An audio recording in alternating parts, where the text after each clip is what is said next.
Om Swastiastu. Menurut Wisnu Purana, Wisnu menciptakan Siwa, dalam Siwa Purana sebaliknya. Namun, dalam Devi Bhagawata Purana, Dewi tertinggi yang menciptakan Wisnu dan Siwa.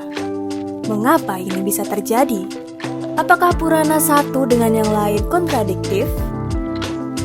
Purana umumnya berbicara tentang para dewa, seperti Wisnu, Siwa, atau Dewi yang bertindak sebagai Saguna Brahman dalam satu Purana. Sebenarnya, Saguna Brahman itu adalah cerminan dari Nirguna Brahman itu sendiri, atau Nirguna Brahman yang sama. Saguna Brahman ini sering juga dikatakan sebagai Bhagavan, Tuhan yang memiliki atribut rohani. Di dalam Bhagawata Purana 1.2.11, transendentalis terpelajar yang mengetahui kebenaran mutlak menyebut substansi non-dual ini Brahman, Paramata, atau Bhagawan. Brahman adalah Tuhan yang nirguna, lalu Bhagawan adalah Saguna Brahman Tuhan memiliki atribut rohani, dan Paramatman adalah Tuhan sebagai Atman yang tertinggi atau Atman absolut.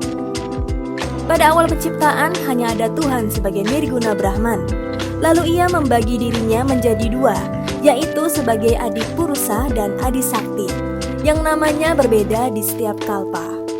Satu kalpa sama dengan satu hari Brahma atau 4,32 miliar tahun.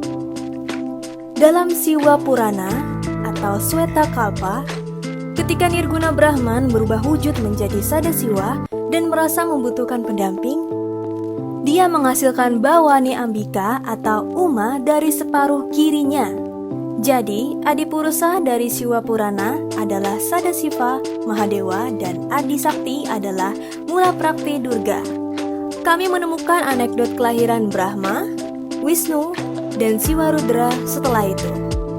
Dalam Brahma Waiwarta Purana atau Ratantara Kalpa, ketika Nirguna Brahman mengambil wujud Krishna dan merasa membutuhkan seorang pendamping, dia menghasilkan Raseswari Dewi Radha dari separuh kirinya.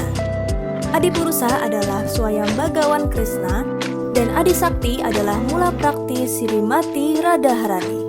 Kami menemukan anekdot kelahiran Brahma, Wisnu, dan Siwa Rudra setelah itu. Dalam Dewi Bhagawata Purana atau Saraswata Kalpa, ketika Nirguna Brahman berubah wujud menjadi Buwasnewari Dewi dan merasakan kebutuhan akan pendamping, dia melahirkan Buwasnewara dari separuh kirinya. Adipurusa adalah Sriman Buwasnewara Mahadewa dan Adi Sakti adalah para Brahmamayi Mula Prakti Srimat Buwasnewari. Kami menemukan anekdot kelahiran Brahma, Wisnu, dan Siva Rudra setelah itu. Dalam Sakta Mahabhagavatam Upapurana atau Sweta Lohita Kalpa, ketika Nirguna Brahman mengambil wujud Pauranika Kali dan merasakan kebutuhannya akan pendamping, dia melahirkan Satyojata Mahakala dari separuh kirinya. Adipurusa adalah Mahakala dan Adi Sakti adalah Mahakali. Kemudian kita temukan anekdot kelahiran Brahma, Wisnu, dan Siwa Rudra setelah itu. Jika demikian, apakah orang tua Tridewa benar-benar Bhagawan yang sama tetapi dengan nama yang berbeda? Ya, di sini Adipurusa adalah makna kiasan bahwa sebenarnya Tuhan yang Maha Esa yang berada di luar prakti mengambil 3 wujud agar setiap guna menjalankan peran sebagai pencipta, pemelihara, dan perusak dengan kekuatannya sendiri atau sakti. Sekarang mari kita masuk lebih dalam, ada beberapa alasan di baliknya. Akan kita bahas di video selanjutnya. Jangan lupa like dan subscribe-nya, halnya mudah, namun dapat membantu kami mengembangkan channel ini.